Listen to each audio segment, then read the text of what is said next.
Welcome back. 13 minutes past the hour on this Wednesday morning. Let's go to Aaron for a look at the weather. Aaron, there's some rain in our future. Yeah, here across South Central, we'll see rain and winds arriving throughout the day. This coming from the remnants of that typhoon that is affecting western and southwest Alaska. We've been seeing that activity ramping up through the overnight hours. We've got coastal flooding, high winds certainly looking likely through the remainder of the day.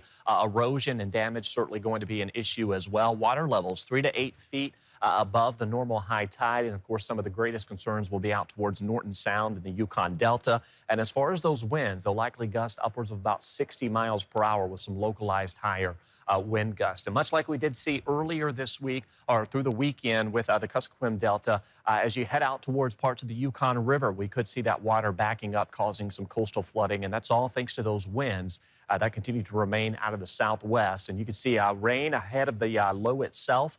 We've got rain building through the interior out towards southwest Alaska, which will eventually arrive here in South Central. Now, as far as the multitude of weather alerts we've got, anywhere from high surf advisories from the Chukchi Sea coastline out towards Bristol Bay, and then we've got some coastal flood advisories, high wind warnings for parts of the Bering Strait coastline out towards Gamble, St. Lawrence. That's where we're going to see some of the strongest winds through the remainder of today. And we've already seen those winds quite gusty through the overnight hours. Notice that flow coming in from the south-southwest.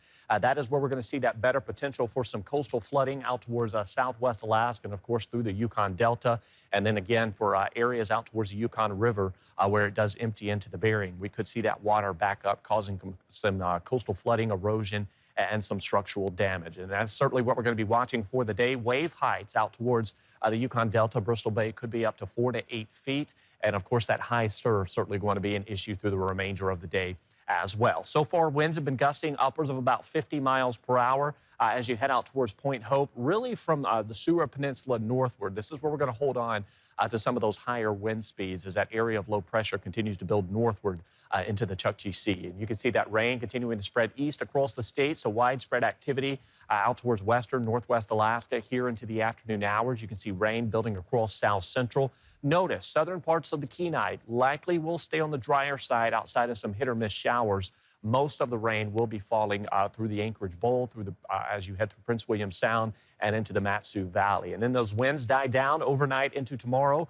We may see some early morning showers, but some sunshine does return across South Central as we welcome in your Thursday, and those temperatures likely will warm back into the 60s. So sprinkles staying with us for the first part of the day, and that rain does ramp up towards the afternoon hours.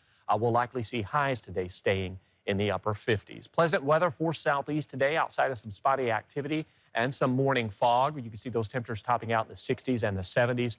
There is some dense fog for the first part of the morning for the Panhandle. Rain and winds return across South Central out towards Homer, Kachemak Bay through the evening hours. We should see those winds whip around out of the northwest, and that's where we'll see some of those gustier conditions for areas out towards western parts of the Kenai. So temperatures today staying on the cooler side as those rain showers arrive. We'll see anywhere from a quarter to about half an inch of rain today for many areas across South Central. And again, that rain does taper off into our Thursday. But the big story statewide continues to be those gusty conditions and some coastal flooding. So Kristen will continue to monitor that situation. Certainly not looking to be a very big storm, but it will bring the potential for some coastal erosion and flooding. All right, we'll keep an eye on that.